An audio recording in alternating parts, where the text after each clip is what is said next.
revisar el sistema de aprobación de compras porque actualmente intervienen demasiadas firmas, se superan controles y eso genera demoras que afectan el abastecimiento. ¿Cuál es la conclusión ahí?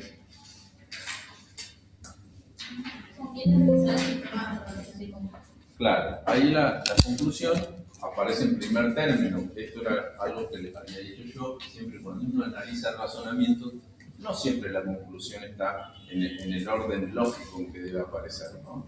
A veces puede aparecer en el medio del razonamiento, a veces en la mitad y a veces al final, de acuerdo a cómo esté formulado. Entonces la conclusión ahí sería, como dice la compañera, conviene revisar el sistema de aprobación de compras. ¿Y por qué? Ahí ustedes háganle alguna seña o algo que digan indicador de premisa. ¿Por qué? Porque así ustedes cuando tengan que analizar un razonamiento ya sepan, tengan algún ejercicio respecto de cuándo uno tiene indicadores de premisa y cuándo uno tiene indicadores de conclusión.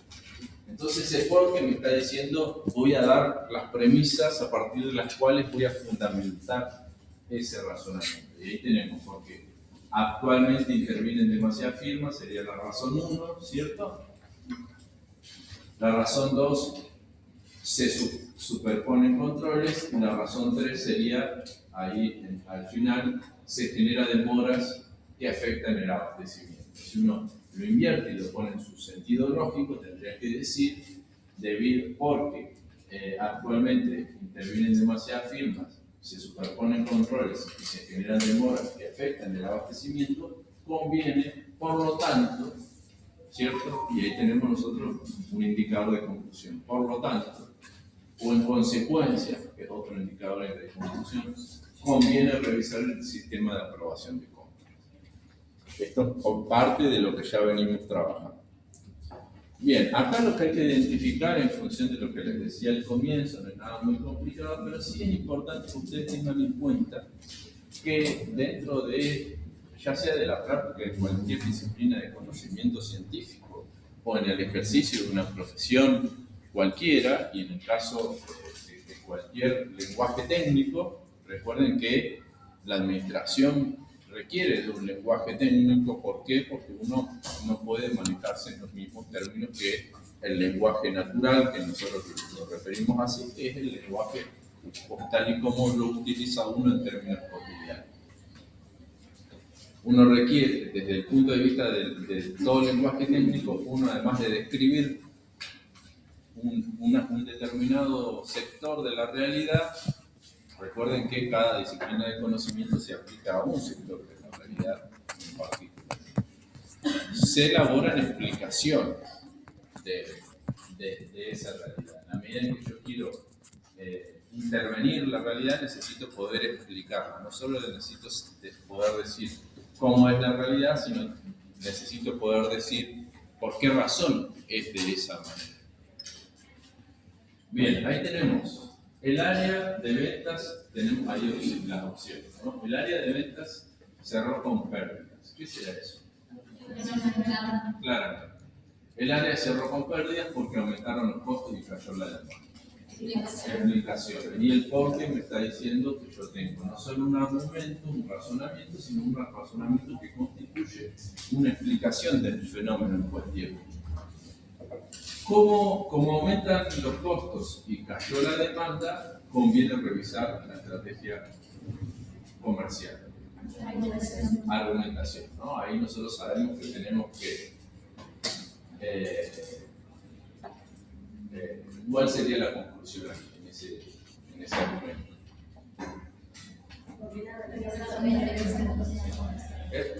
Conviene revisar la estrategia comercial, ¿cierto? Lo que está antes son las premisas. Estos son un ejercicio bastante sencillo. Bueno, acá tenemos un argumento, un razonamiento, y dice: el proyecto debería aprobarse, requiere poca inversión inicial, responde a una necesidad, requiere dos puntos, hay dos puntos, ¿cierto? Sí, ¿no? Requiere poca inversión inicial, responde a una necesidad real del mercado y puede implementarse a corto plazo. Ahí pasa lo mismo, ven ustedes que la conclusión aparece al comienzo y lo que viene después de los dos puntos que ahí los dos puntos es el indicador de premisa. Y empieza a dar las razones. Si las premisas siempre son esas afirmaciones o esas proposiciones que pueden ser verdaderas o falsas y que funcionan como apoyo a la conclusión.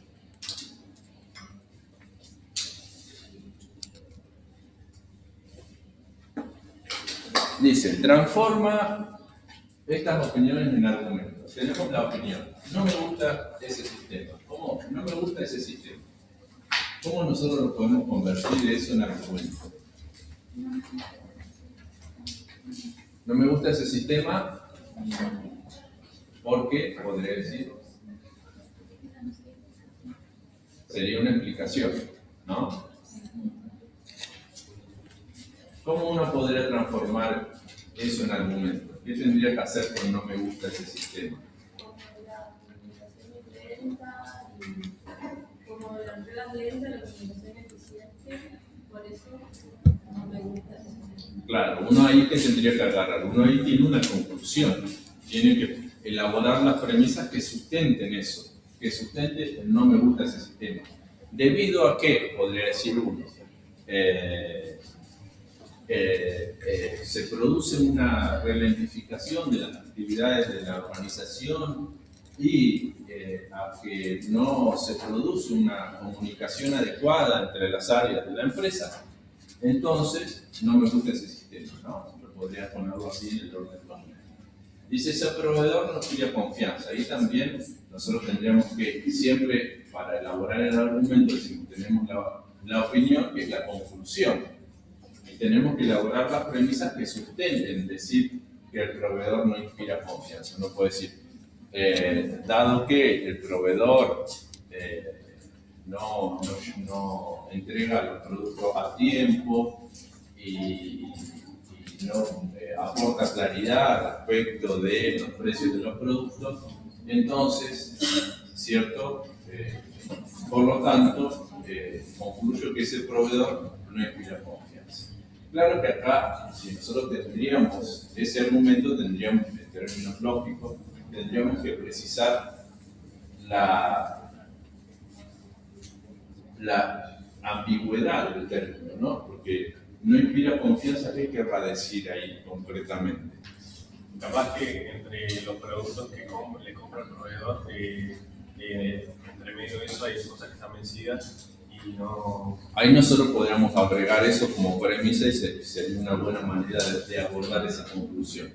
Pero no obstante, como comunicación en el ámbito de un lenguaje técnico, no inspira confianza, es algo del lenguaje natural. Por eso recuerden que uno siempre tiene que hacer ese trabajo de precisar cuando resuelve el ejercicio y en general. No conviene automatizar tantos procesos. Bueno, uno podría decir ahí cualquier tipo de... Ahí uno tiene que desplegar las premisas respecto de los cuales 3 sería la conclusión. Y a veces, bueno, ¿por qué uno podría decir como conclusión que no conviene automatizar ciertos procesos? Bueno, uno podría decir porque... ¿Qué podría decir ahí? Porque... Capaz, la demora no podría ser, ¿no? Porque la idea es que la automatización de procesos tiene que ver siempre, o sea, tiene uno que dar un buen razonamiento, ¿no? Puede ser capaz lo de un tema de pagar en dólares y que, bueno, generalmente como que va variando mucho el valor del dólar, entonces no podría ser algo tan automático, sino que es de acuerdo a si aumenta o baja. Vos decís porque no nos ofrecería precisión respecto a las variaciones del valor en función del tipo de moneda, por ejemplo. Ahí podremos tener un argumento. Y otra cosa podría ser que hay ciertos procesos que requieren del control humano, ¿no? Nosotros sabemos que pueden automatizarse muchos procesos. Ahora, por ejemplo, si nosotros decimos en la universidad, podrían sacarse a todos los profesores y hacer que todo lo haga una inteligencia artificial, ¿no? Pero ¿cuál sería el problema de eso? Bueno, ahí uno tendría que ver si hay realmente un problema o no. Y en qué sentido uno podría argumentar a favor o en contra de que, por ejemplo, el dictado de clases sea un proceso automatizado en ese sentido, ¿no?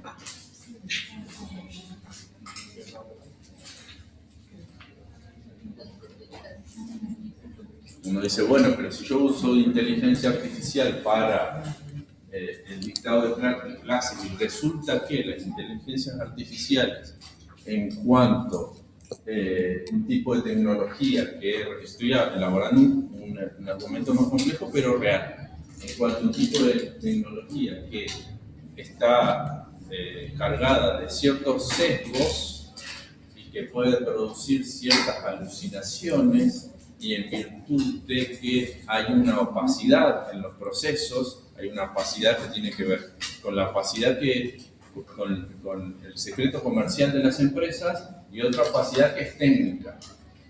Como las inteligencias artificiales se manejan con estadísticas complejas, muchas veces el resultado que te da una inteligencia artificial no es trazable, que seguro ustedes conocen el término de trazabilidad, ¿no? ¿Qué quiere decir que sea trazable?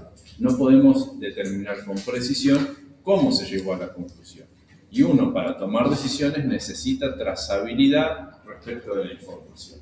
Ahí tenemos otro dato. Nosotros podemos decir, bueno, capaz, no sé si a ustedes les interesa el tema, pero lo que piensan los tecnólogos, en Silicon Valley sobre todo, es que en el futuro se va a lograr una inteligencia artificial general, así se llama, que va a resolver todos esos problemas. Bueno, por lo pronto no está resuelto. Si en algún momento pudiera existir una inteligencia artificial que elimine el problema de la caja negra, bueno, ahí tal vez, pero después yo digo, bueno, si yo voy a implementar procesos de automatización en una empresa, ¿qué pasa, por ejemplo, si yo voy a seleccionar personal, voy a hacer una selección de personal utilizando inteligencia artificial? Porque, bueno, una cosa va a ser la selección que yo pueda hacer,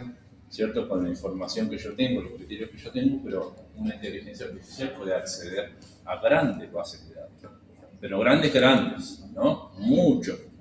Puede analizar 2 o 3 20 o 30 años en términos de decisiones que se han tomado para la toma de personal. Bueno, eso pasó en Amazon.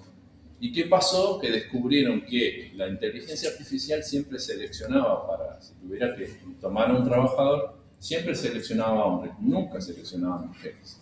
Entonces vieron que como había un sesgo en los datos que tenía cargado la inteligencia artificial, no hacía otra que reproducir esos mismos sesgos.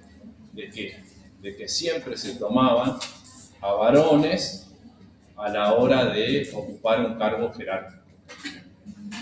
Entonces, eso pasó en la realidad, ¿no? Si ustedes lo analizan, lo van a poder ver que pasó en Amazon. Entonces tuvieron que revisar los criterios, porque dice, bueno, pero esto no es justo, ¿no? Entonces uno dice, bueno, ¿ahí quién fue el injusto? ¿La inteligencia artificial? No. Los datos que ya estaban sesgados, ¿no? Que si siempre se tomó esa decisión, obviamente cuando la inteligencia artificial empieza a hacer cálculos estadísticos, ¿qué va a ser lo más probable que tire? Y lo mismo que se ha venido haciendo durante mucho tiempo, ¿no?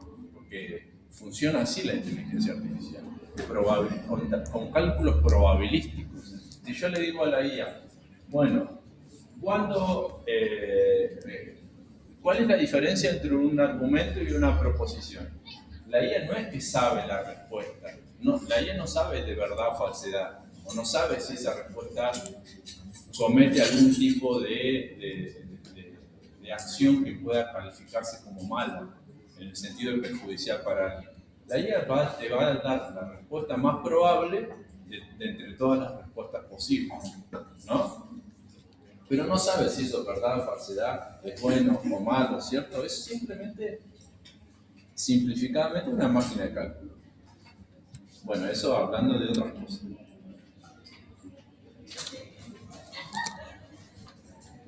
Bueno, acá tenemos otro caso que seguro vamos a retomar. Hay ejercicios respecto de vaguedad que ya hemos hecho bastante, así que no vamos a detenernos ahí. Bueno, acá hay una distinción, pero lo voy a pasar también. Hasta aquí trabajamos principalmente, dice ahí, por ejemplo, el lenguaje ordinario, pero una de las búsquedas centrales de la lógica, y esto hace de puente a lo que viene después. Lo que nosotros, los análisis lógicos que nosotros venimos haciendo corresponden a lo que se denomina lógica clásica. En que nosotros, fíjense ustedes que estamos trabajando siempre con términos, proposiciones y razonamientos que son conjuntos de formas, ¿cierto? No estamos trabajando con símbolos todavía, ¿cierto? Esa es la lógica clásica. La lógica clásica trabaja con ciertos criterios. El criterio de identidad, una cosa no puede ser al mismo tiempo esa cosa y lo contrario de eso. Yo digo, el criterio de identidad es algo bastante sencillo. Yo digo, A es igual a A. Si yo digo, no sé si ustedes recuerdan esto, si yo digo 2 más 2 no es idéntico a 4, ¿cierto? ¿Cuál es la diferencia? Uno dice, bueno, pero 2 más 2 es idéntico a 2 más 2 solamente, ¿no? Hay una similitud, uno dice, bueno, pero es lo mismo. Bueno, pero la identidad refiere eso, la necesidad de que sea exactamente igual. Después el criterio de no contradicción dice que no es posible que al mismo tiempo, fíjense, esto que estoy haciendo yo es aplicación de lógica simbólica. Yo podría decirlo en términos del lenguaje natural, pero lo voy a decir en términos de la lógica simbólica, que es el paso siguiente que nosotros vamos a dar en esta materia. No es posible que al mismo tiempo, por eso abro paréntesis, sea P y no P. No es posible que al mismo tiempo yo pueda decir que la casa es azul y no es azul. Eso es una contradicción. Si uno analiza esto en términos de los valores de verdad, siempre me va a dar falso. Porque es una contradicción. Después lo vamos a ver.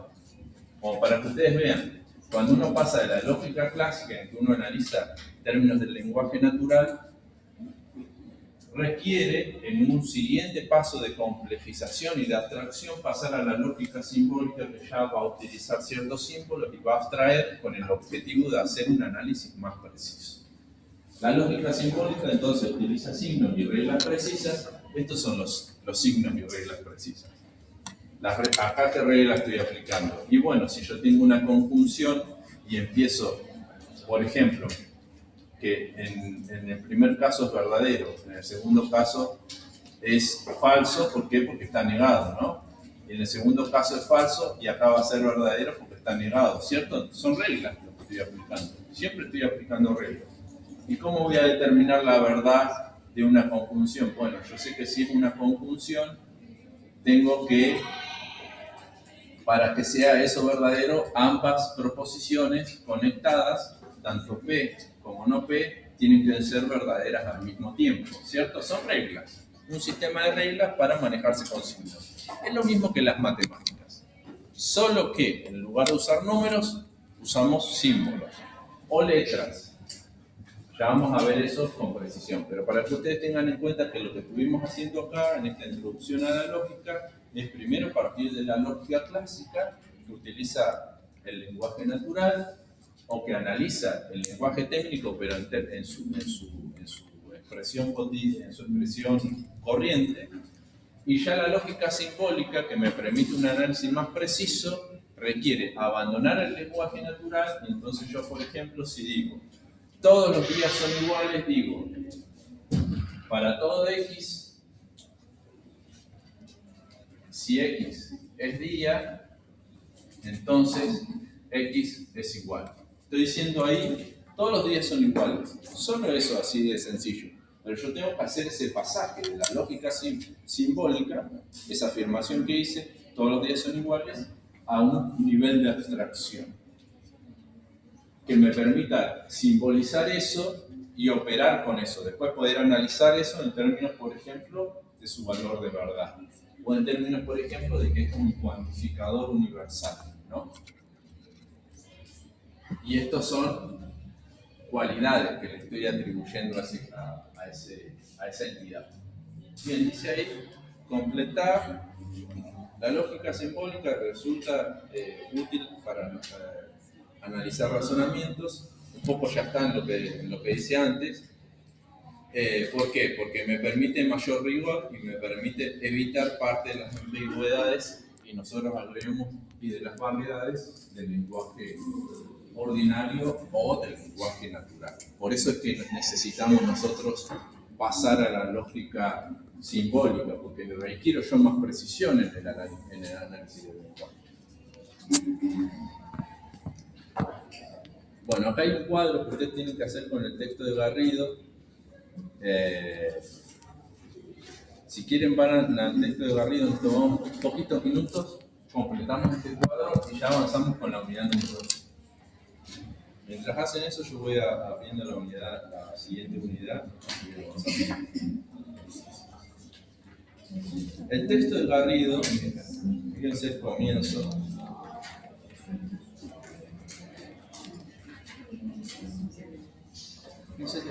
No lo pusimos al comienzo del texto de Garrido, por lo menos en la guía, ¿no?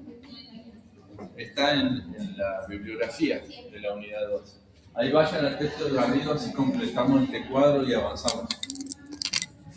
¿Me decís de nuevo en qué página estamos? ¿Lo tenés? Gracias.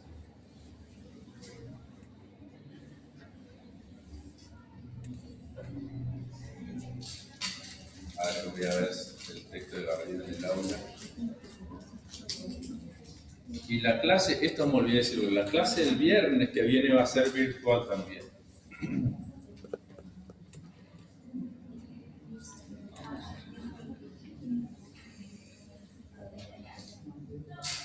Ahí está. Ese es el texto. Lógica simbólica. ¿Qué es la lógica? El capítulo 1 de ese texto.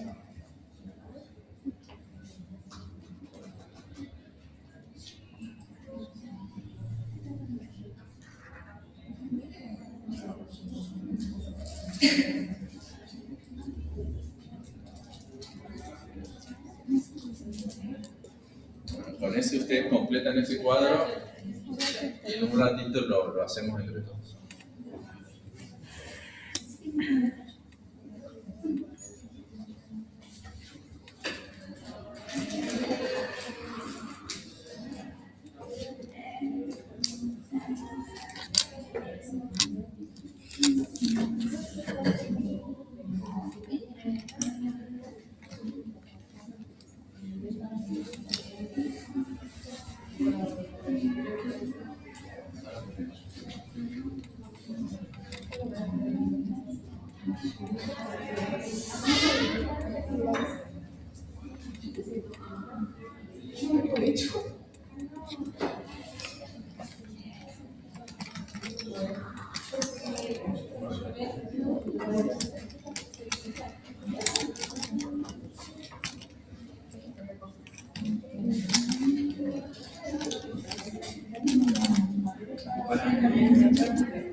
Sí, sirviendo, pero su papá no hace. Sí, me acordé. Me olvidé de poner esto. Ahora lo resolvemos este ejercicio, que es más de leer y completar, nada complicado.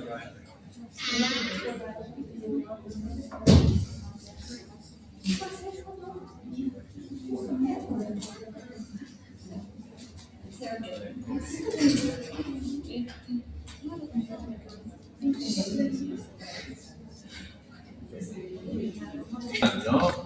Ahí está la diferenciación entre lógica tradicional y simbólica. Esta es la puerta de entrada a la siguiente unidad. Tipo de lenguaje. ¿Qué tipo de lenguaje propone la lógica clásica o la lógica tradicional?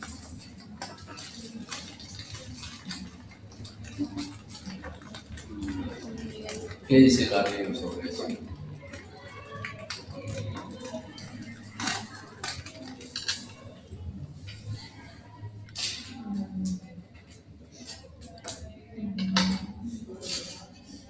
¿Pudieron leer el texto o están en eso? Bueno, tomamos un ratito más. Bueno, lógica clásica tradicional. Es un párrafo muy breve. Lenguaje, entonces, la lógica clásica o tradicional. Lenguaje natural, no solo lo que veníamos diciendo, nosotros podemos analizar lógicamente el lenguaje desde la lógica clásica o la lógica tradicional. De hecho, cuando uno en el lenguaje dice que algo no es lógico, está diciéndolo en el lenguaje de la lógica tradicional, ¿no? En el sentido de que se viola, por ejemplo, el principio de no contradicción. Se está diciendo A y al mismo tiempo se está diciendo no A. ¿Y la lógica simbólica? Artificial, claro. Les recuerden ahí de la clasificación de los lenguajes. Dentro de los lenguajes tenemos los lenguajes de tipo técnico, que son un tipo de lenguaje artificial, no totalmente artificial, y un lenguaje totalmente artificial, que es el de las matemáticas y el de la lógica. El nivel de formalización en la lógica tradicional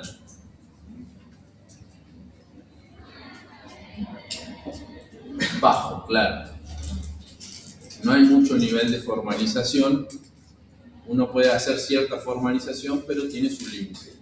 Y en la lógica simbólica, bueno, ese nivel es alto, porque uno ya puede operar con esquemas más abstractos y hacer análisis más precisos. Ya vamos a ver cómo es posible analizar una cosa como esta. Yo no seguí el análisis acá porque si no queda muy abstracto, pero cuando avancemos con eso paso a paso van a ver. La precisión es baja, la precisión es alta en el caso de la lógica simbólica, no sé cómo lo encontraron ahí en el texto, y la utilidad para el análisis, ¿qué encontraron sobre eso? Bueno, parte de lo que venimos diciendo, ¿no? La utilidad en el caso de la lógica clásica o tradicional es limitada, y para el caso de la lógica simbólica, claro, nos permite hacer un análisis preciso del lenguaje.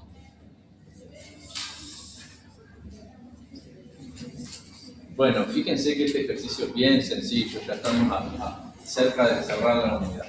Dice, leer la siguiente expresión e indicar cuál de ambos sería más fácil de analizar simbólicamente y por qué. Si aumentan los costos y bajan las ventas, entonces habrá que revisar el presupuesto. Dice la A. La B dice, la empresa anda más o menos bien, aunque no del todo. Más fácil de simbolizar, ¿cuál es? ¿A o B? A, claramente. ¿Por qué? ¿Por qué?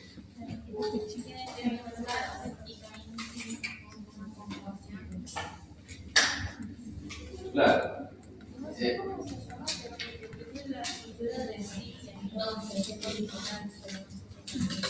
Sí, porque tiene una conectiva, que el entonces viene acá, es un condicional. ¿Se acuerdan que nosotros trabajamos eso?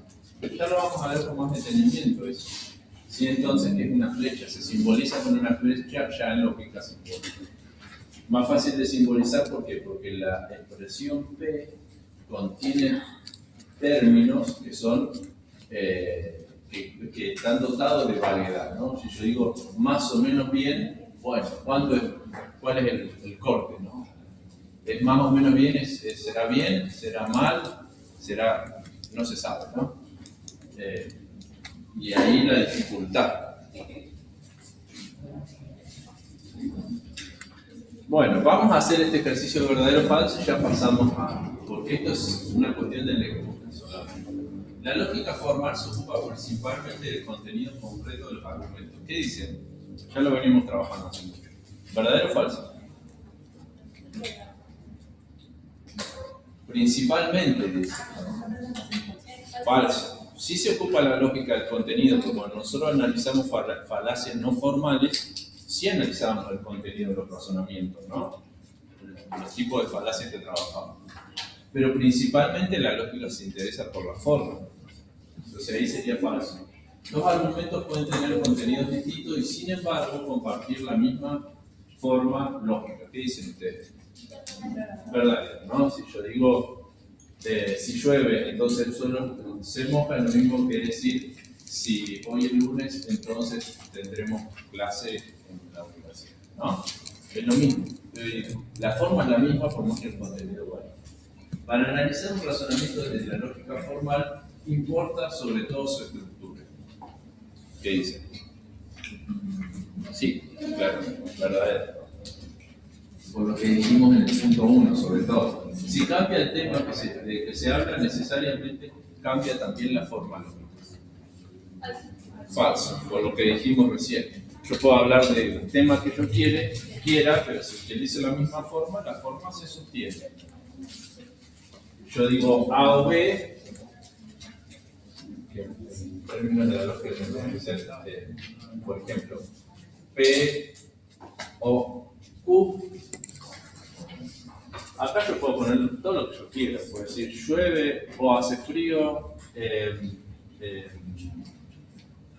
tengo hambre o estoy aburrido, qué sé yo, lo que yo quiera, ¿no? Y la forma se sostiene siempre y cuando yo esté haciendo dos afirmaciones que están conectadas por una disyunción que es esto de acá. Bueno, vamos a la unidad 2. ¿Lo imprimieron ustedes? ¿Lo tienen a la mano? A la unidad 3, perdón.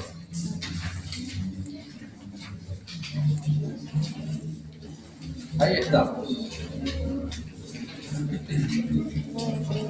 Acá entramos de lleno a la lógica proposicional. La lógica proposicional es, dentro del desarrollo de la lógica, la más elemental de todas, que uno debe conocer para poder después seguir avanzando. Nosotros vamos a llegar hasta donde podamos.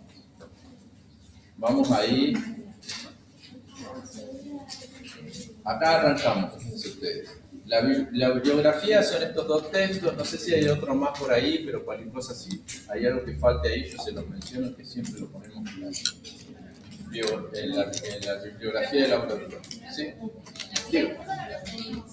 Ah, bueno, después se los agrego yo, para que lo tengan también ahí. Igual, si ustedes hacen clic ahí, lo pueden ver. Bueno, el lenguaje, ¿qué quiere decir? Ahora nosotros vamos a ver con qué elementos, con qué lenguaje trabaja la lógica.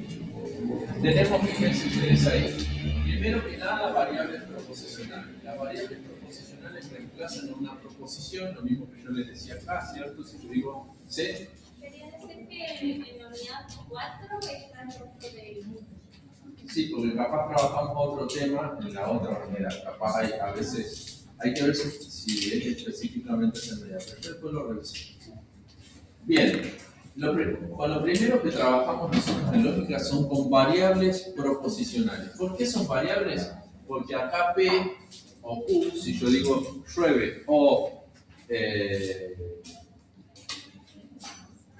o hace calor, supónganse ustedes. ¿Por qué son variables proporcionales P o Q? Porque ahí puede haber cualquier afirmación. Por eso es variable, ¿no? Porque puede asumir cualquier afirmación en términos de la lógica. Y cualquiera de esas afirmaciones que yo puedo hacer, cualquier proposición en términos de la lógica se simboliza así. De la P hasta la Z. ¿Cierto? Si yo quiero decir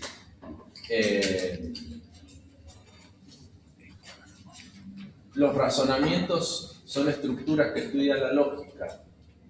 Entonces, en la clase de hoy estudiaremos razonamientos, pónganse que yo diga una cosa así bien tonta. Eso yo lo tengo que decir utilizando esas letras, porque las letras esas reemplazan a las proposiciones. Así es como uno las comprende. ¿Qué son las variables proposicionales? Son letras que ocupan el lugar de las afirmaciones completas. Cuando digo afirmaciones, digo de las proposiciones. No ocupan el lugar de los términos, ¿no? De las proposiciones, siempre. Por eso son variables proposicionales. Ahí está. Sigo por acá. Además de las variables proposicionales, yo digo P o Q, yo en general, si empiezo haciendo una afirmación 1, digo 1, fíjense ustedes, 1 digo llueve. Que eso ya solo es una proposición. ¿Por qué yo sé que es una proposición eso? ¿Cómo sé? ¿Por qué sé que llueve es una proposición? Hay muchas maneras de verlo. No, es una sola, por una sola razón yo sé que esto es una proposición. ¿Por qué será? Porque tiene valor de verdad, significado tienen los términos, ¿no? Llueve porque estoy haciendo una afirmación de algo. Yo sé que es una proposición porque tiene valor de verdad. Yo digo, segunda proposición, hace calor. Esto es otra proposición, ¿no? Porque yo sé siempre que estoy en una proposición porque puede ser verdadero o falso. De esa manera sé. Si yo digo, por ejemplo, casa, ¿por qué sé que no es una proposición? Primero porque es término. Y después porque casa no es ni verdadero ni falso, solo es algo que tiene un significado, ¿no? Y si yo hago un razonamiento, lo mismo. Sé que eso no puede ser proposición porque eso es un conjunto de proposiciones que están conectadas a través de una inferencia lógica. Entonces yo digo llueve, primero que nada. Hace calor y en tercero digo ¿qué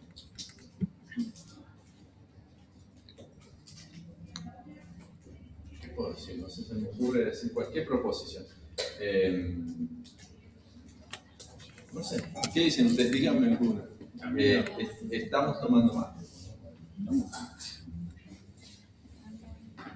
Aunque a mí no me invitaron ninguno. Estamos tomando mate, ¿no? En términos de la lógica, lo que yo tengo que hacer es todo esto reemplazarlo por variables proposicionales. Porque no importa tanto lo que yo esté diciendo, sino la forma lógica de lo que yo estoy diciendo.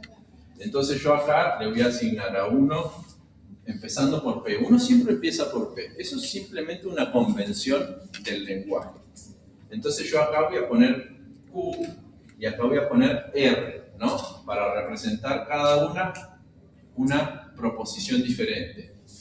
Este pasaje de esto a esto es la conversión a la simbolización en términos de variables proposicionales. Siempre en minúscula, eso hay que tenerlo en cuenta. Yo no empiezo diciendo, si digo llueve, entonces estamos tomando mate. Supóngase que uno siempre tome mate cuando llueve. Llueve, entonces estamos tomando mate. Tengo que decirlo P, entonces Q, ¿no? P, entonces R, ¿no? Puse R acá. Pero yo tengo que tener en cuenta esto, que yo no puedo poner, por ejemplo, acá P, de nuevo, ¿no? No puedo repetir cuando tengo una proposición nueva. Siempre que tengo una proposición nueva, ahí ya sé que paso a la siguiente letra. Además de las variables proposicionales, tengo las constantes lógicas, que se llaman conectivas también, y también se llaman operadores lógicos. Es todo lo mismo. Fíjense ustedes que sirve para recordarnos mejor. Las constantes lógicas que son conectivas son la manera de conjugar variables proposicionales, ¿no? Y yo tengo acá llueve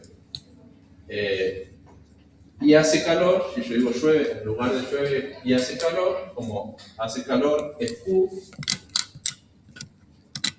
entonces yo tengo P y Q. La conectiva es esta.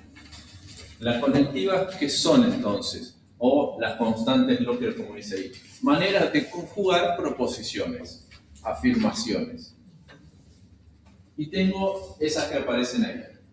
La negación, la primera se llama negación, ya la vamos a ver con detalle. La segunda es el condicional, que sobre eso yo ya vengo hablando. La tercera es la disyunción inclusiva, se llama. Esa. Ya vamos a ver por qué. Porque una cosa es cuando yo digo, por ejemplo, si yo digo llueve o hace calor, yo puedo querer decir que o llueve o hace calor, ¿no? O yo puedo querer decir pasa una cosa, las dos pueden pasar las dos cosas al mismo tiempo. Por eso yo tengo disyunciones que son inclusivas o exclusivas. Y eso cambia el valor de verdad, ya vamos a ver. Las dos son ¿no? Sí. El símbolo ahí que se colocó está al revés de como muestra ahí en el archivo. ¿Está bien de cuál manera? ¿Cuál? El que hizo cuando juntó la P con la Q. Porque ahí aparece como la B, como una B. Ah. Dice sí y el otro. ¿A dónde lo puse? No, ¿Acá? ese sí. Es así, claro. Yo dije O recién, no me di cuenta. Ok. No, cosa que ese no por eso, por lo que dice. Y ahí está Ah, está faltando la O. Miren, sí, está bien. Ahí entre las constantes están todas bien esas que están ahí. Son conectores, pero falta la O. No, falta la I, perdón. Porque tenemos la negación. Estas son todas las constantes lógicas. Me faltó, gracias porque no me había dado cuenta. Tenemos esto que significa no, es una de las constantes lógicas. Si yo digo no llueve, tendría que decir no P, ¿no? Tenemos esto que significa no, esto que significa O. Esa es la disfunción. Esta es la inclusiva. La exclusiva o inclusivo. Y si yo tengo así con esta rayita acá, es o exclusivo. ¿Cuál es la diferencia? Que si yo digo llueve, que en un caso yo digo pasa una cosa o pasa la otra, pero pueden pasar ambas al mismo tiempo y estaría bien igual, sería igual verdadero. En este caso, acá yo digo pasa una cosa, pasa la otra, entonces no pueden ser las dos al mismo tiempo. Si son las dos al mismo tiempo verdaderas, sería falsa la afirmación, porque o una cosa o la otra. A eso se refiere la exclusiva, ¿no? Tengo negación, disyunción inclusiva, disyunción exclusiva, condicional. Se escribe así, bueno, no le voy a hacer una flecha porque va a quedar raro. Le voy a hacer algo así, una flecha así para resolver el asunto. Esto que significa sí, entonces. Esto ya lo conversamos, ¿no? Sí, entonces. Y en el caso del condicional, nosotros siempre tenemos que recordar que siempre hay un antecedente del condicional y un consecuente del condicional. El antecedente es lo que viene después del sí y el consecuente es lo que viene después del entonces. Si yo digo si llueve, entonces estamos tomando mate, llueve es antecedente y estamos tomando mate es consecuente. Y después tenemos esta doble flechita que por algo se parece a esta, porque si esta es sí y solo sí.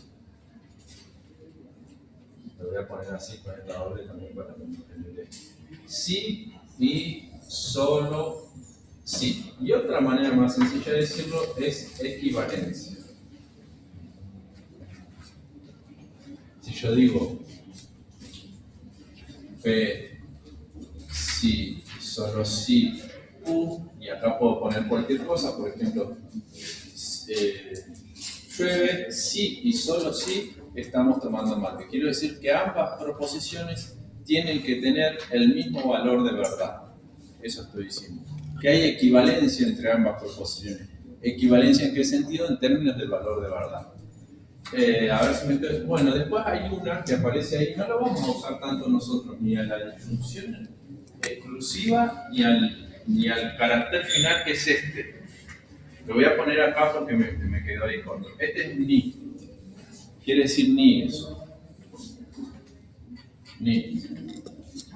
Cuando yo digo ni llueve ni estamos tomando mate. ¿Cuándo va a ser verdadero eso? Cuando no pase ninguna de las dos cosas, ¿cierto? Eso me sirve, entonces yo tengo variables proposicionales que me sirven para simbolizar afirmaciones o proposiciones. Y constantes lógicas o conectivas que me sirven para conjugar diferentes proposiciones. Y después tengo signos de puntuación. Los signos de puntuación, bueno, son los habituales. La coma, el punto, los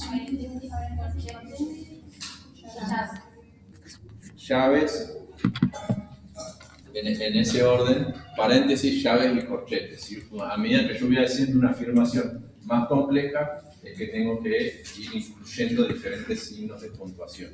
Eso depende de la complejidad de lo que uno esté afirmando, ¿no? Si yo, por ejemplo, puedo tener una afirmación que diga, como esta, veo Q, y al mismo tiempo después puedo querer seguir afirmando cosas, entonces puedo tener una llave y hacer así, y eso, por ejemplo, ponerle un condicional y puedo seguir afirmando cosas, ¿no? Según la complejidad, la extensión de lo que yo esté afirmando, es que yo voy a necesitar recurrir a los corchetes, a la llave.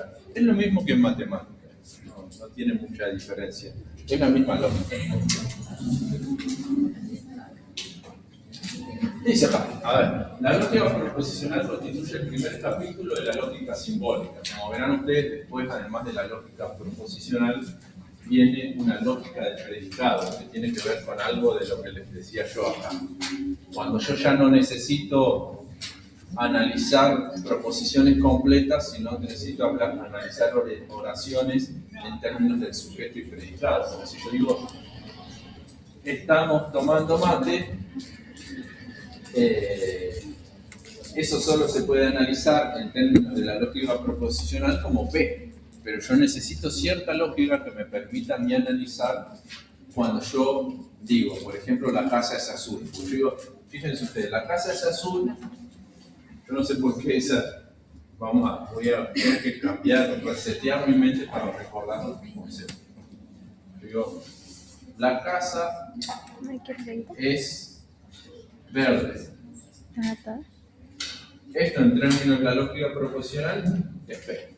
Y listo. ¿Y qué puedo decir yo de eso? ¿Que es verdadero o falso? Y es todo lo que puedo decir en términos del análisis. Pero en términos de una lógica que me permita analizar eso en tanto que casa es sujeto del que se predica verde, ¿cierto?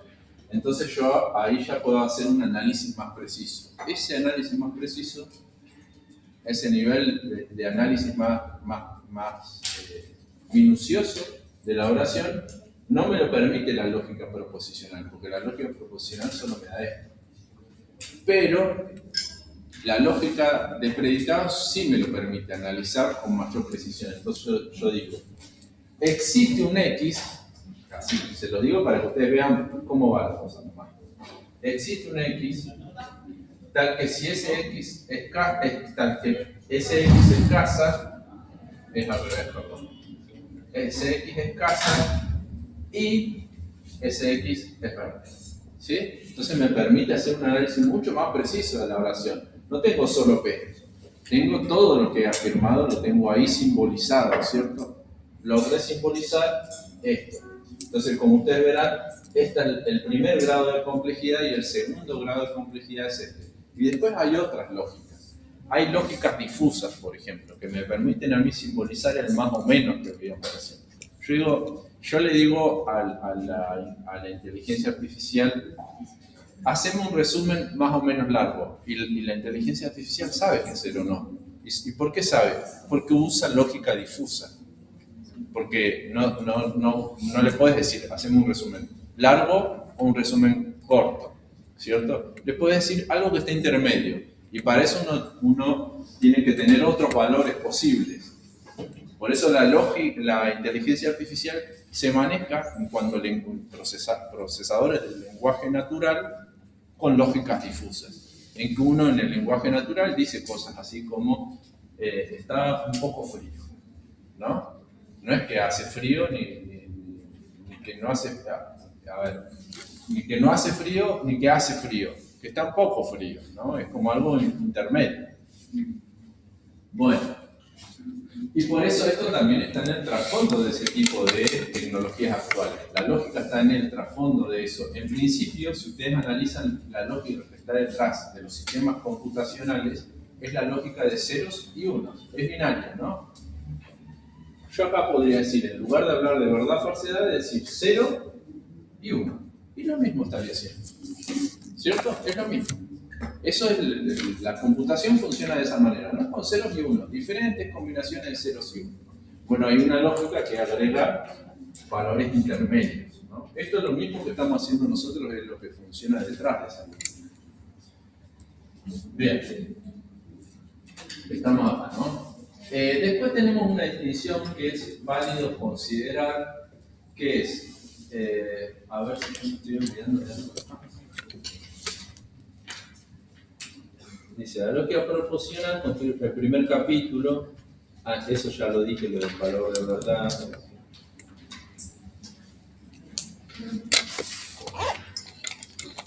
Esta es la distinción. Nosotros podemos tener dos tipos de proposiciones en el ámbito de la lógica.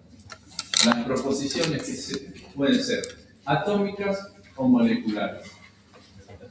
Las proposiciones atómicas son todas aquellas en las que uno afirma una sola cosa. Dice, una declaración que no puede componerse en otras más simples. Si yo digo, por ejemplo, si yo digo llueve, voy a seguir con ese ejemplo, porque es el más sencillo. Llueve. Yo sé que, de nuevo, yo sé que es proposición porque puede ser verdad como no. Si yo digo llueve, porque está nublado. Esto es una proposición atómica. Yo no lo puedo descomponer en otra afirmación. Pero si yo digo no llueve, puedo decir que llueve y que no llueve, ¿no? En términos del análisis. Estoy elaborando una proposición molecular, se dice, o compuesta. También es otra manera de llamar. Es decir, voy a tener proposiciones atómicas que no pueden descomponerse en otras proposiciones y proposiciones moleculares. Lo mismo que si yo digo llueve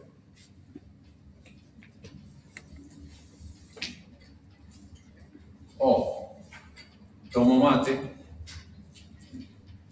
¿no? Ahí yo sé que no es una proposición de las primeras, las atómicas, es molecular o compuesta porque tiene un operador lógico, que es la O. Entonces, ¿cómo yo sé cuando estoy ante una proposición molecular? Porque están conjugadas más de una proposición o porque tengo la presencia de algún operador lógico. Como en el caso de no llueve, da la impresión de que acá estoy diciendo una sola cosa. Pero yo sé que no es una sola cosa porque tengo una negación. Entonces yo podría decir, de esto llueve y no llueve. Las dos cosas. Hay dos cosas dichas ahí, en términos del análisis lógico que uno puede hacer. Bien, esa es la distinción entre proposiciones atómicas y moleculares.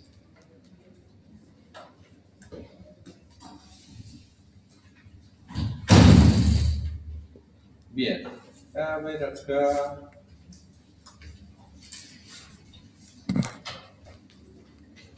Bueno, acá está puesto más o menos lo mismo que, incluso puse los mismos ejemplos que están aquí.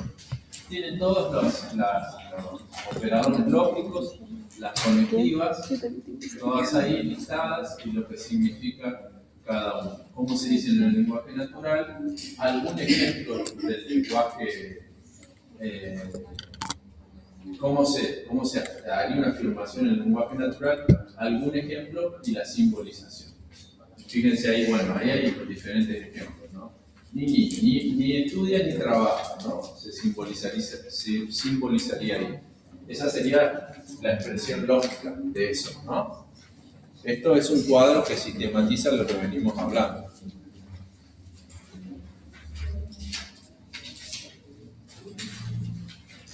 Bien, acá lo que me dice es como lo mismo que cuando nosotros sabemos que en matemáticas no se pueden organizar los términos, los números de cualquier manera, y también nosotros sabemos eso en términos de el lenguaje natural o la lógica, no la lógica simbólica, sino la lógica más sencilla que analizábamos al comienzo.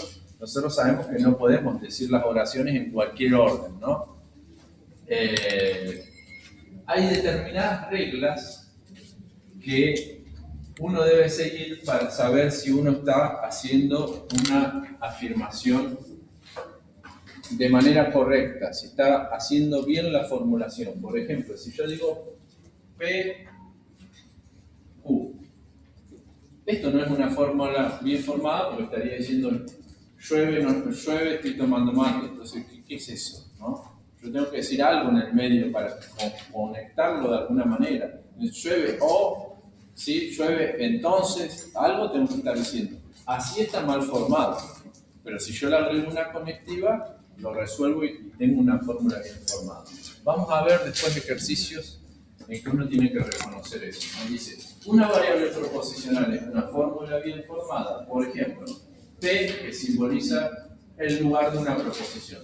Cualquier variable proposicional, P, Q, R, S, T, hasta Z, es una fórmula bien formada, porque es la afirmación de algo. Ocupa el lugar de cualquier afirmación.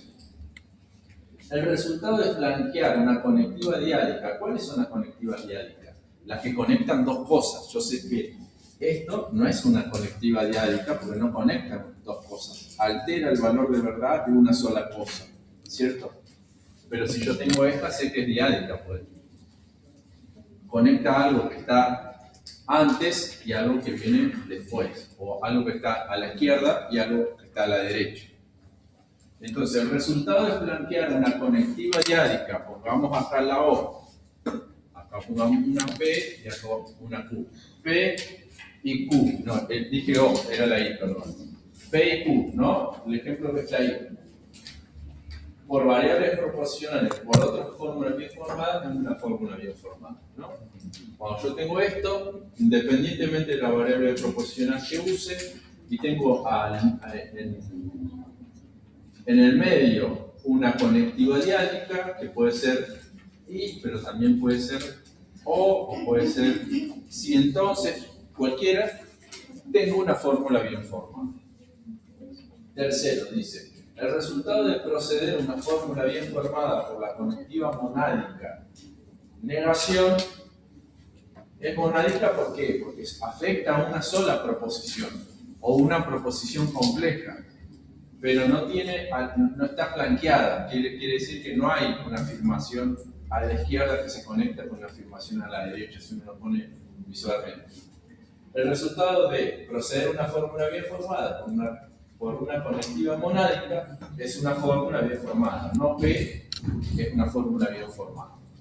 Lo mismo que P, ¿no? Es una fórmula bien formada.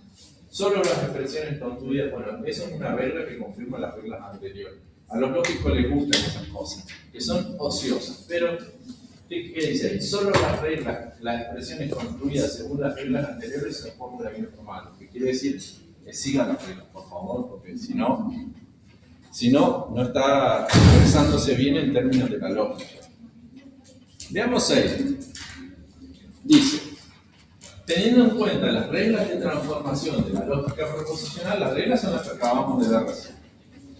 Indica si las siguientes expresiones son fórmulas bien formadas o fórmulas mal formadas. En este último caso indica una formulación correcta. Tenemos el primer caso. Tenemos O, P y Q, ¿no? Sabemos que es fórmula más formada y que, ¿por qué? Pues si tenemos una conectiva diádica, la conectiva diádica debe estar flanqueada, es decir, debe tener algo antes y algo después. Entonces, la corrección sería P o Q o P, sería lo mismo, ¿no? Si el orden de los factores ahí tampoco altera el servicio. Ahí estamos, fíjense ustedes. No P o Q, ¿qué dicen ustedes? ¿Fórmula bien formada o mal formada? Bien formada. ¿Por qué dicen mal? Lo que dicen mal, ¿qué están pensando? ¿A dónde deberían ustedes? Lo único que tiene de raro esto es el signo de puntuación, ¿no? Pero no dice nada. Yo si digo, por ejemplo, si dijera P y le agrego esto, ¿qué le suma? Nada. No estoy diciendo nada, ¿cierto? Y si ponemos una negación afuera, estaría negando ambas de adentro del paréntesis. Claro, si yo saco la negación afuera, niego todo lo que viene después. Y por eso no el paréntesis.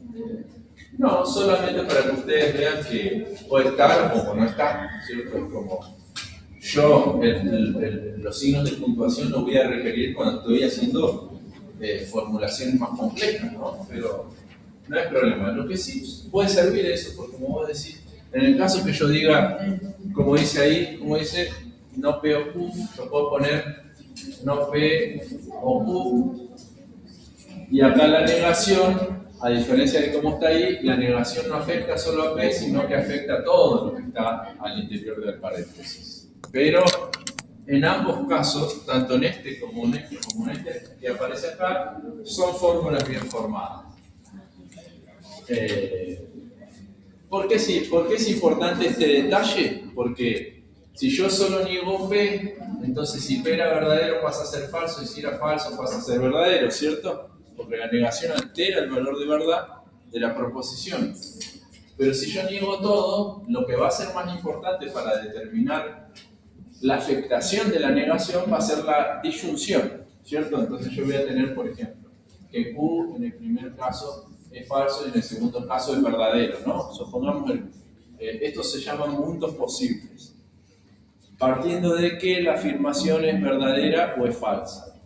Entonces, yo para determinar el valor de verdad de todo esto, primero tengo que identificar los valores de verdad y después voy a decir, como es una O, basta con que una sea verdadera para que sea verdadera la afirmación. Entonces, ¿qué pasa si yo tengo? Me olvido del inicial porque ya lo modifiqué, ¿no? Si ambas son falsas, ¿qué será esto? Falso. ¿Y si ambas son verdaderas? Verdadera, ¿cierto? Entonces, ¿cuál es el valor de verdad de esto? En el primer caso, yo sé que es verdadero, en el segundo caso que es falso. ¿Por qué? Porque la negación me altera el valor de verdad de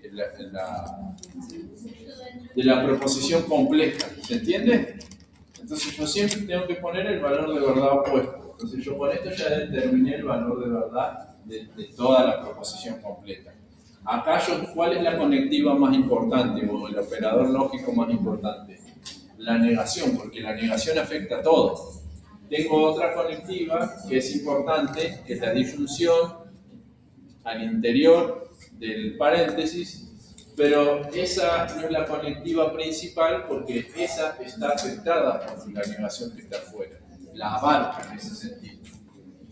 Dice, IP, ¿qué dicen ahí? Mal formada, ¿qué le falta ahí? Q y P podría poner uno para que sea bien formado. Si nosotros tenemos una conectiva diádica, necesariamente tenemos que conectar dos variables proposicionales. No podemos tener solo una. Entonces sería fórmula mal formada y la corrección sería Q y P o P y Q, que es lo mismo.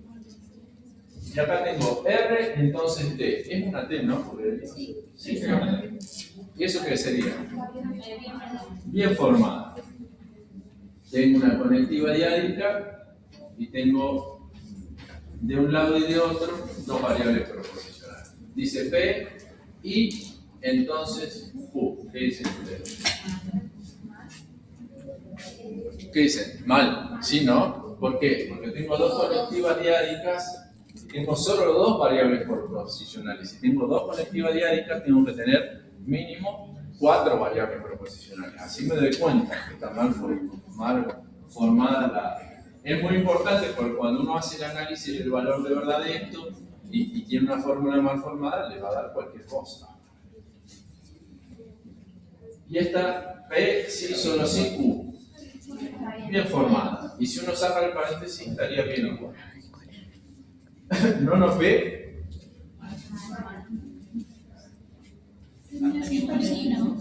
No está mal. Pues yo tengo una conectiva monádica y tengo dos conectivas monádicas, pero tengo solo una afirmación. Esto en términos de la lógica, negación sobre negación, ¿qué pasa? Se convierte en afirmación. Decir no es cierto que no llueve es lo mismo que decir que llueve. ¿Cierto? Yo digo, no es cierto que... no es cierto que, qué sé yo, imagínense ustedes cualquier cosa, no es cierto que no estamos tomando mate. ¿Qué quiere decir? Que estamos tomando mate. Es lo mismo que en las matemáticas. Dos negaciones se convierten, se neutralizan y se convierten en afirmación. ¿Cómo? No hace falta un paréntesis. Porque si uno le pone un paréntesis sería innecesario, ¿no? Capaz si vos querés aclararlo mejor, tal vez sí. Porque si yo digo, pongo un paréntesis que digo que la primera negación afecta a lo que está dentro, y ya está eso ahí. Ya está, ¿no? Esto afecta, esta doble negación afecta a P. Y si uno agrega una tercera, también estaría bien. Estoy diciendo, no es cierto que no sea cierto que no estamos tomando mate. ¿Y eso qué sería? Sería que no estamos tomando mate, ¿cierto? Se va cambiando el valor de verdad. ¿Y acá qué dice? Entre P y Q ya sé que hay algo mal. ¿Por qué? Porque tengo dos variables proposicionales y están superpuestas. Yo no digo... yo no hago esas afirmaciones en el lenguaje natural, tampoco puedo hacerlo en el caso de la sincronización lógica. Tengo una conectiva diádica, dos conectivas diádicas, ¿qué quiere decir cuántas proposiciones necesito? ¿Cuántas variables proposicionales necesito? Mínimamente 4, ¿no? ¿Y cómo yo podría corregir esto? ¿Qué dicen? P, Sí, solo sí, R y no, R a ver, díganmelo, a ver si... ¿Puedo poner P y Q entre paréntesis y después? A ver, decímelo. ¿Cómo se te ocurre hacerlo? Y lo probamos, ¿vale? Tenemos paréntesis, P o P paréntesis, decimos así. no, paréntesis, P o Q. P o Q, ¿sí? Cierro paréntesis, solo sí. Sí, y solo sí. Sí, está muy bien. Así, ¿no? P o Q, sí, solo sí, R. Está muy bien. Y yo acá sí o sí tengo que poner un paréntesis para saber, porque si no se va a quedar una afirmación donde yo no sé cuál es la conectiva principal. Y ahí es donde uno tiene que prestar atención. Siempre que yo tengo una fórmula bien formada, tengo claridad respecto de cuál es la conectiva más importante de todas. ¿Y acá cuál es la más importante de todas? El sí solo sí, porque afecta todo esto y afecta también esto. Yo sé que esta no es la principal porque esta afecta solo lo que está al interior del paréntesis. ¿Sí? Sí. sí, solo sí, R o S. Sí, podría ser también y estaría bien. Sí. Entonces, en este caso, porque hay una conectiva solamente que está incompleto. Estamos acá, ¿no? Sí. Sí. Que dice R y la conectiva. R o, dice claro. Entonces, si yo saco esa conectiva, como en el caso de la compañera que escribió, está bien ahí. No porque el P está al lado de Perdón. ¿Cómo decís? A ver, para. Porque lo que escribió en el pizarrón no tiene la conectiva esa que está por ahí en la R. En la R, a ver, para. Pero es que el orden no importa, uno la tiene que ordenar para crear una fórmula bien formada, ¿cierto? No tiene que seguir el orden que tiene acá. Yo puedo empezar por P si quiero. Pongo P, como hizo la compañera, acá P, pero yo también podría haber dicho sí, solo sí, ¿cierto? Podría haber empezado de otra forma. Y ahí abro paréntesis. Y entonces digo P, sí, solo sí, Q, y después que tengo una disyunción, ¿no? O, R, ¿cierto? Y ahí puse todas. Estoy bien, ¿no? Sí. Bueno, fíjense, tu pregunta, está bueno porque uno dice, bueno, ¿qué orden sigo? Bueno, cuando yo tengo que armar una fórmula bien formada, puedo seguir el orden que yo quiera, no importa eso. Lo que importa es que si vos tenés dos conectivas diádicas, tenés que tener mínimo cuántas variables proposicionales, ¿cierto? Si tenés conectivas diádicas, siempre tenés que tener conectadas dos cosas. En principio tengo 3 variables proposicionales, pero podría tener más. El siguiente dice P, entonces Q y R. Está mal la puntuación ahí, solamente. Que uno tendría que cambiar la puntuación. ¿Y cómo podría quedar? Paréntesis, P, entonces Q, paréntesis de cierre y R, ¿no? O si no, otras variaciones. También hay otras variaciones posibles. Si uno tiene el paréntesis, lo único que uno tiene que prestar atención es decir, que quede claro en lo que yo afirmo cuál es la conectiva principal. ¿Sí?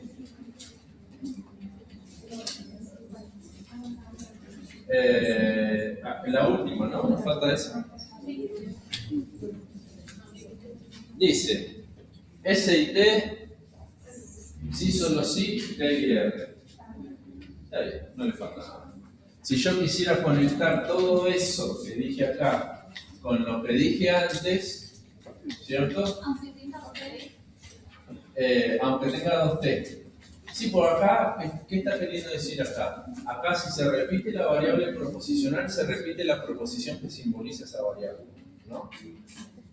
Entonces no pasa nada que yo repita la variable proposicional. Yo puedo repetirla porque estoy simbolizando lo mismo, ¿no? Porque no podría ser de lluvia o Claro, no podría asignarle el símbolo o la conectiva a diferentes proposiciones. Porque cuando tengo proposición diferente, tengo variable diferente, ¿cierto? Sí. Yo no puse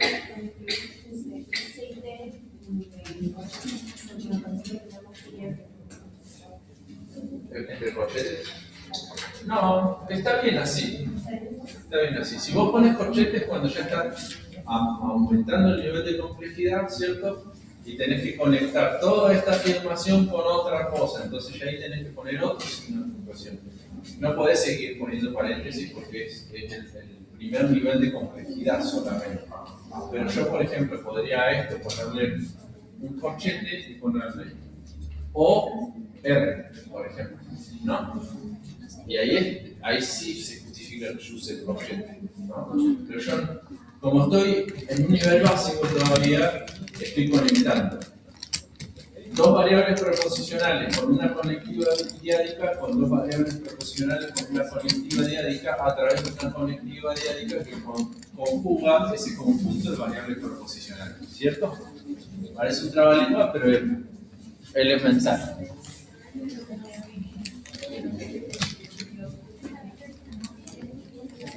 Entonces, paso dice para simbolizar las proposiciones moleculares. Esto es importante porque ustedes van a hacer muchos ejercicios y en el examen también en que tengan ustedes una proposición molecular, porque, bueno, las atómicas es una sola variable proposicional, pero en el caso que ustedes tengan una proposición molecular y que tengan que convertir eso del lenguaje natural al lenguaje de la lógica simbólica. Eso es simbolizar.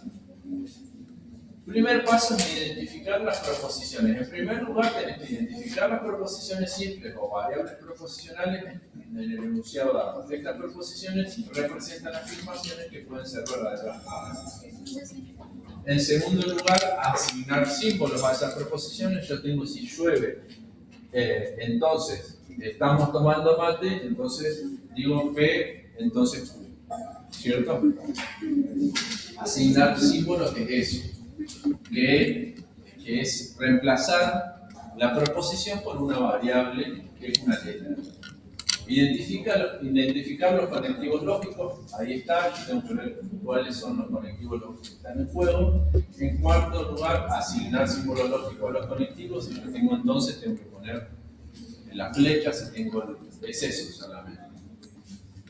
Y formar la expresión simbólica, que ahí es la parte ya de armar la oración en términos ya simbólicos, estrictamente. Ya abandoné el contenido, me quedo solo con la forma, ¿cierto?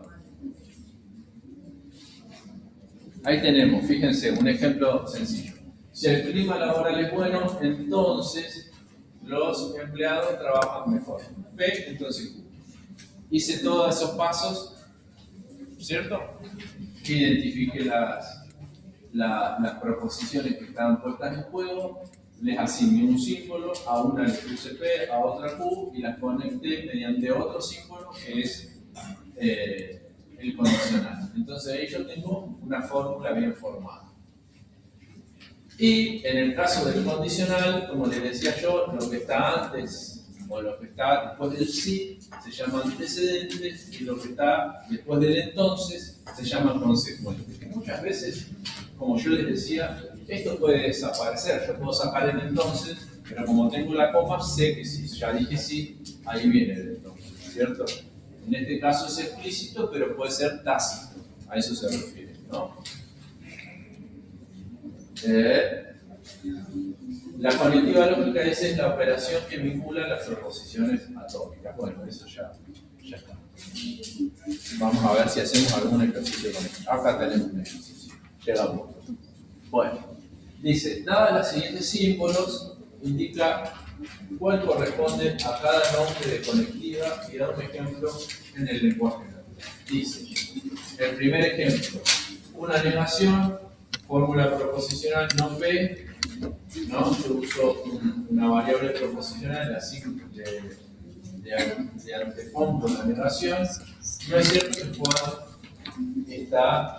Ejercicios como estos vamos a tener muchos y van a tener ustedes así en el examen. Muchas veces ustedes van a tener que ir del lenguaje natural al lenguaje simbólico, o del lenguaje simbólico al lenguaje natural, que es este ejercicio de abstracción que estamos haciendo. Una conjunción, ¿cómo se pone? Es ahí, ¿no? Ahí. Una conjunción. Su expresión en el lenguaje natural, ¿cómo sería? P y Q. Siempre yo empiezo por P, por una cuestión de convención. Yo podría decir R y Z, pero por una cuestión de orden, empiezo por P. Una disyunción. Bueno, yo tengo O, ¿y qué podría decir? P o Q. Entonces, ¿ahí qué diría? Cualquier cosa que yo esté diciendo con esa conectiva O en el medio. Podría decir, la clase dura 2 horas o la clase dura 40 minutos. Una implicación. ¿Cuál era el implicador? La flecha, ¿se acuerdan? Es el si entonces. Entonces yo tengo P, ¿cierto? Si P, entonces Q. Y acá digo, si llueve, entonces hago tormenta. Una equivalencia, si y solo si. Otra variable dialéctica, tengo P, si, solo si, Q, y que podría decir, llueve, si y solo si, el suelo se moja.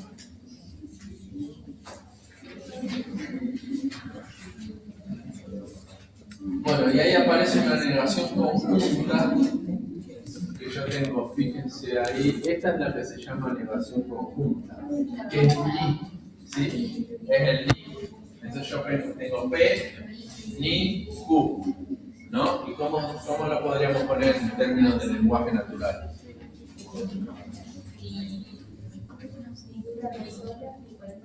Ni dura 2 horas ni 40 minutos, claro, muy bien. Bueno, seguimos. A ver, acá tenemos uno más y nos vamos, ¿les parece? Sí. Oh, sí, y eso porque hay que pagar el antivirus.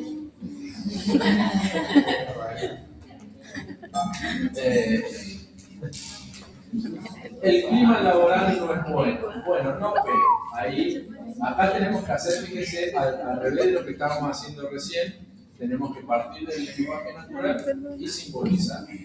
El clima laboral no es bueno, pero la productividad aumenta. ¿Cómo sería?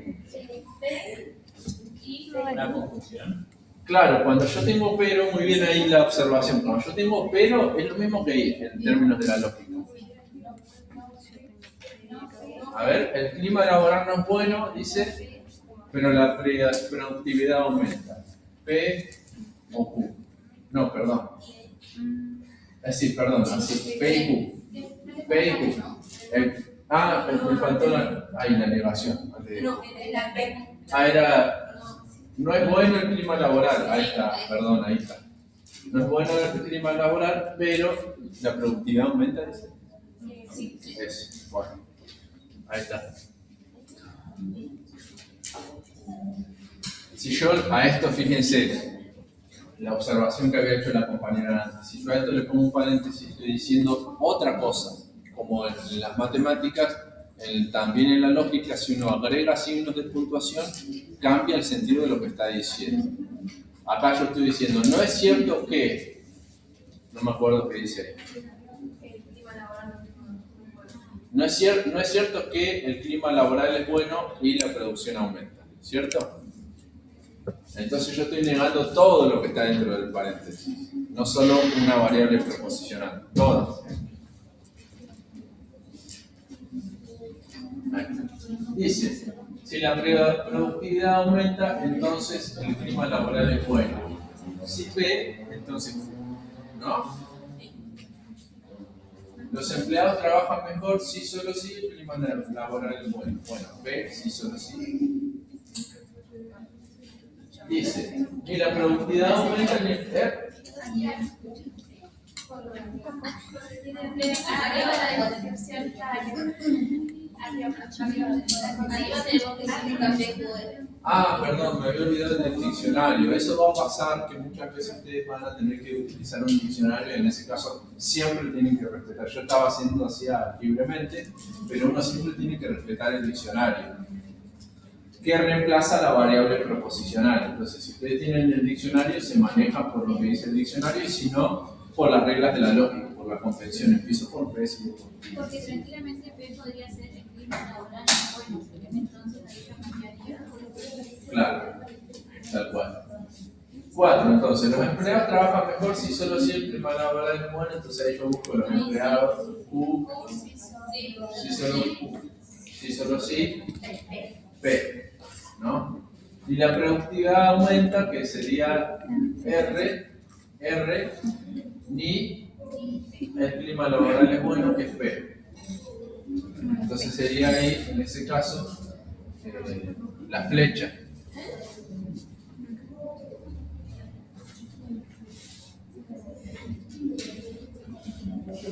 La flecha hacia abajo. ¿Por dónde estamos? ¿Por el 5? Sí. El 5. 6. El clima laboral no es bueno y la productividad no aumenta. ¿Qué quiere decir? El clima laboral no es bueno, ¿qué letra era? Es bueno. Entonces, como dice bueno el diccionario, yo tengo que agregarle una negación porque está diciendo que no. Entonces, no P sería... no es bueno y no que sería ahí. Y no R, ahí está. Sí. ¿Es lo mismo si pongo no P y no R al sentido de eso? ¿O parece y no al frente? Puedo decir si yo pongo no P y no R, es lo mismo que decir no P, no P y R. No es lo mismo porque acá la negación afecta a P y acá la negación afecta a R, ¿cierto?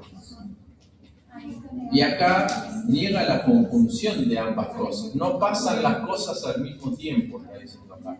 Acá está diciendo no pasa una cosa y no pasa la otra, ¿cierto? Claro, no es lo mismo. Ahora, para responder completamente a tu pregunta, que es buena, uno tiene que analizar esto en términos de valor de verdad. Pero bueno, eso ya viene luego. ¿Por cuál vamos? ¿Por la 9? 7. El clima laboral es bueno, pero la productividad no aumenta. Ahí tenemos una variable y la otra negada, no me acuerdo cuál es. ¿Cómo quedaría? No me acuerdo del diccionario. Pero el clima laboral no es bueno, ¿no? El clima laboral es bueno en P, o sea, no P sería. ¿Sí? Sí. ¿Quedó claro? No. El clima laboral es bueno. Es P, ¿no? No. El clima laboral es bueno, pero la productividad no aumenta. Y no Q es o no R. No R. Ahí está. Y no R. 8. Los empleados trabajan mejor, pero el clima laboral no es bueno. Bueno, ahí estoy diciendo exactamente lo mismo que dije antes, ¿no? Solo que hay que ver el orden de las. Q sería y no qué. Y no P. 9. La productividad aumenta, pero el clima laboral... ¿Eso ya estaba o no? Bueno, parece que lo dijimos lo mismo. Ah, no, porque ahí el orden... Claro, ahí es el orden de las variables preposicionales, ¿no? Ahí uno siempre tiene que ir revisando con el diccionario, revisar con el diccionario a ver si simbolizó bien. Que los empleados trabajen mejor es condición necesaria y suficiente para que aumente la productividad. Los empleados trabajan mejor es Q, si solo sí, ¿cuál sería la otra? aumenta la productividad, que sería R. Cuando una afirmación del lenguaje natural dice condición necesaria, está refiriéndose al condicional. Y cuando dice condición necesaria y suficiente, está refiriéndose al bicondicional, ¿cierto? En un caso yo estoy diciendo sí, entonces, cuando digo solo es necesaria, y cuando digo necesaria y suficiente, estoy diciendo sí y solo sí. ¿Cuál es la diferencia entonces, en este punto, en este último ejemplo, entre que algo sea una condición necesaria para otra cosa y que algo sea una condición necesaria y suficiente para otra cosa? ¿Cuál es la diferencia? Se los dejo para que ustedes lo piensen. Y acá terminaríamos, ¿no? ¿Cuál es la diferencia entre decir es condición necesaria para que el suelo se moje, que llueva, y decir es condición necesaria y suficiente para que el suelo se moje, que llueva? Una es obligatoria, o sea, que se necesita, y la otra que puede haber otra opción para que... Claro, esa es la diferencia. Esa es la diferencia entre condición necesaria y condición necesaria y suficiente. La condición necesaria y suficiente le agrega un requisito más. Basta que pase eso para que pase la otra cosa, ¿cierto? En el otro caso uno tendría que agregar algo más. Uno dice, bueno, basta que pase esto para que pase esto otro, ¿no? Bueno, después hay más ejercicios de este tipo, fíjense ahí, ya vamos a ir haciendo. Ahí estamos, nos vemos el martes, no se olviden de conectarse y ese día les vamos a decir cómo va a ser el examen parcial y demás, y de paso nos reunimos con estudiantes de la otra sede. Así que vayan con ánimo de socializar. Nos vemos.